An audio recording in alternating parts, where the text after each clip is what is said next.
investors, welcome to cPROFIT's monthly market outlook for the month of September 2024. And these are some of the contents that we are going to just cover. Maybe it is Indian markets, it's at all-time high as you know well, but underperforms the key global markets in the month of August 2024. And Morgan Stanley Composite Index, India's outperformance still continues, and Nifty Mid-Cap Index outperforms key global indices in the last 10 years. Please note this point. And then global markets, the inflation eases, the interest rates too eases, and the volatility continues. And domestic markets, maybe just the healthcare, technology, and consumer the consumption are among the top gainers in the month of August 2024. About 68% of the Nifty constituents in higher in August 2024, and about 48% of the BSE 200 constituents in higher in August 2024, making it as a broad-based kind of a rally. And dominance of large companies reduces as broad-basing of market continues. We could see a lot of mid-cap stocks performing quite well, as well as the small cap has been delivering a miraculous return, as you all know well. The flows and volumes as domestic institutional investors, they clock the highest ever yearly flows. And maybe just the FII ownership across sectors, probably just we are going to watch in the subsequent slides. And the multi-year highs and lows, Forex reserve is at all-time high. We have crossed $682 billion. Please remember that, that's one important point. And India's market cap to GDP ratio is at all-time high. This is also a very, very important point to note, as we need to just think of the kind of valuations that are in the market at this point of time. The 12-month trailing PE for Nifty was at 24x.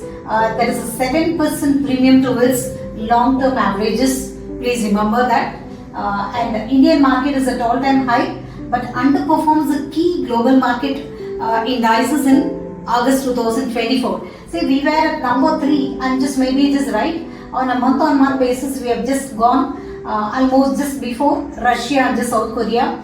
Again, if you go with the calendar year 2024 performance, we are still not bad. We are number 3 post Taiwan and S&P 500 index. And MSCI, just as you know, right, our bond was just included under the Morgan Stanley Composite Index, and India continues to outperform, and China remains laggard. China is shown in red, and India just is the topper, which is shown in indigo. And Nifty Mid-Cap Index outperformance key global indices in the last 10 years. Again, we are shown in Nifty Mid-Cap Index, the performance has been shown in indigo, vis-a-vis just China, which is shown in red. And again, just go to our small cap, which is just hovering at 275, which is indicated in orange. And NSE 500, foreign institutional investors ownership across the sectors shows high sectoral rotation, right? See, just you could make out from the chart, right? So, and maybe just the FII's ownership in auto, public sector banks, retail, telecom, and textile was at a 14-quarter high, while chemicals, insurance, infra, and media, and oil and gas, they have got lesser allocation. Again, one more interesting point to note here is the same NSE 500. Domestic institutional investors ownership across sectors depicts a very broad-based improvement. That means it's a broad-based rally is what I kept telling. And then the BIS ownership in 16 out of 22 sectors is at all-time high. The ownership in public sector banks and capital goods was at a 14-quarter low, point to be noted again. And the retail participation continues to scale new peaks. As I said, the number of Demat account opening that just continues to reach maybe just the new peaks, valued at 167 million. And if you look at the growth rate, it is 4 multiples in last 4 years. And again, right, monthly SIP flows continues to scale new highs, and it is hovering at 232 billion. Very interesting, right? So this time the retail participation has been phenomenally good, maybe just thanks to the Indian demography, which is quite young. And Forex reserve, as it was pointed out earlier, $682 billion is what we have crossed. And again, actually just a rupee, INR versus USD, marginally just weak, maybe just be on a month-on-month, by August we just ended up at 83.9 INR to just USD. And again, right, Nifty 50 price to earning dissection, maybe just right, maybe just which clearly states that the valuations have been pretty high at this point of time. Nifty 50 trades is 20.3x. It's 1 year forward earnings. That shows actually this we are definitely an expensive market. One more indicator to say that we are expensive is India's market capitalization to GDP ratio, which is at all-time high, and as high as of a year-end closing. Maybe our average of market cap to GDP is anywhere around 85, and today just it is hovering around 143. Right? Most commodities are down. Normally, just it used to be common in the past that whenever the markets are high, the commodities probably will just take the other end. Right? Close to a year, you just be it gold or be it any kind of commodities, it's been low, and the inflation is showing signs of easing. As you know, just right, already just US has declared that it will be cutting a half a base points rate before this year, and that is a calendar year.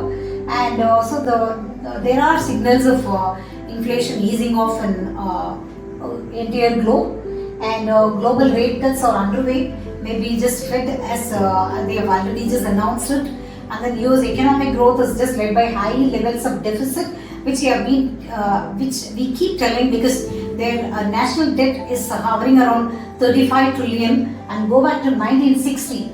The debt to GDP ratio, which is an indicator, was at 52.5% vis-a-vis 122.94%, which is more than double. So one has to be cautious when they just invest in US markets. And again, actually, just despite even if US cuts 200 base points, still actually just they are likely to pay a very high interest payment, which should be in the tune of $1.2 trillion, which is very, very huge, is what I would say. And S&P 500 is equally expensive vis-a-vis the historic levels. And maybe just India, if you just look at Indian economy as a whole, it's always like a oasis in the global desert. Let's see as to just why do we say so. So maybe just right, Moody's ratings upgrades India's GDP growth forecast to 7.2% in 2024 and 6.6% in 2025, which is really just very interesting. And India's GDP growth, economy grew at 6.7% for the quarter April to June, and which is slightly lower, not slightly, it's heavily lower than the 8.2% the previous thing kind. And again, actually just maybe just the repo rate remains unchanged, and then the direct tax collection grows 22% to about 6.93 lakh crores so far in this fiscal alone. And August GST collection shows quite interesting, maybe just a 10% hike on a year-on-year basis, and again Indian inflation is trying to just ease off, as I told you. And maybe just Professor Nouriel Roubini, who is known for his forward thought processes, was being interviewed by Mr. Nilesh Shah and of Kotak Mutual Fund. He says like with the kind of reforms that India undergoes, it is just progressing towards 8% growth, which is amazing, right? India tops among emerging markets. We are number one among the emerging markets. Maybe look at the composite index score. We are at 81. Look at rest all economies, be it Indonesia, Brazil, Malaysia, China, Philippines, and Thailand, Mexico, or Turkey. Look at the real GDP growth. We are at 7.8%. Nobody is even near to us in this.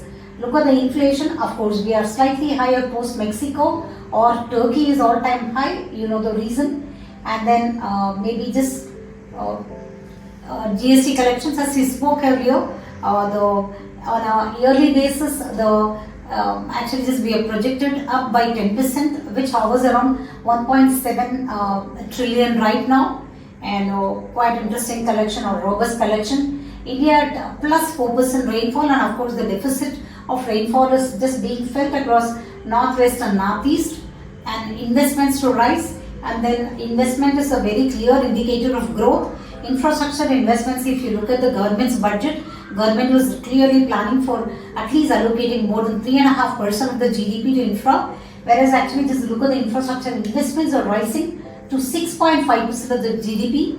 Again, overall investments are likely to rise to a peak of 36.2% of the GDP by 2020-29, which is really brilliant. And manufacturing purchase manager index, output index at a 7-month low. That is likely a matter of concern because the manufacturing activities have just come down a bit, and market cap and the profit after tax move Constantly it's on the up move. India's contribution to the global market cap is at all-time high. Just look at the chart, it's very clear. Our average contribution to the globe is 2.7%. Now we are supporting the globe at the rate of 4.6%. And then this is a very important slide to just look at valuations or at a premium to the historic average. You look at, if you dissect large, mid and small cap, large cap is running at a premium of 14% to historic average, mid cap at 31% premium to the historic average, small cap at 42% premium to historic average. Please note all those things while investing or while rebalancing or reviewing your portfolio. You should know how much you need to allocate across these caps. Foreign portfolio investors have turned buyers in India. Look at the kind of allocation. Maybe by August, around 1,213 crores have been just it's a million which has been just showered, which is too good. And this kind of participation comes majorly just from the FPIs post Indonesia and probably Brazil. Many stocks have delivered return. This is what we say, it's a broad-based rally. And look at actually just around 30 stocks from BSE 500 have delivered more than 1000%. Around 55 stocks have delivered 500 to 1000%. Around 247 stocks have delivered 100 to 500%. Overall, 332 stocks out of NSE 100 have just outperformed or delivered a miraculous return. What do we try to say? We say just please look at these important points. Have overweight on large cap. Maybe just the times of higher valuations, good to just have overweight to large cap. Marginally just underweight to mid cap. And certainly underweight to just small cap. Be ready for volatility, because when the markets are very high, you will have to just seriously look at the kind of concerns US Fed and the elections are forthcoming at US and UK.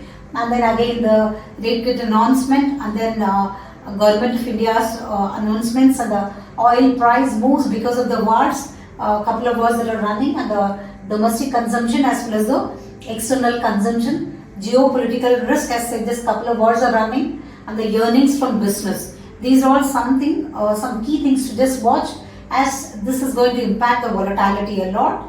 And India's CPI inflation, as told earlier, have been lowest in the last 5 years. Government or RBI has been doing a tremendous job to keep things under control, and one is fiscal consolidation to just continue, right? And maybe just FD rates can be hovering in the range of 4.5% to 5% is the kind of forecast that we have.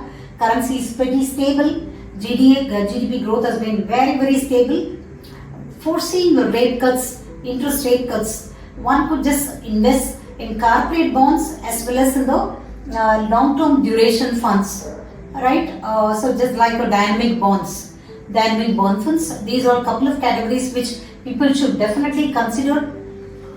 And gold has been a very, very interesting kind of commodity. And again, actually just except a year, rest all years the gold support has been pretty good, and the gold returns have been very attractive. And probably just Indian government gave thumbs up to gold by reducing the import duty from 15% to 6%. And again, around 4,500 crores worth of inflows have just come to the gold ETF just in the last 4 months. And too much of showering, over allocation is to be just avoided to gold, of course. And then this is the largest inflow that has just happened, as I told you earlier. And of course, still actually just vis-a-vis last year. Last year, the same time, that around 4,700 crores worth of gold ETFs have been bought, and this year it is slightly lesser.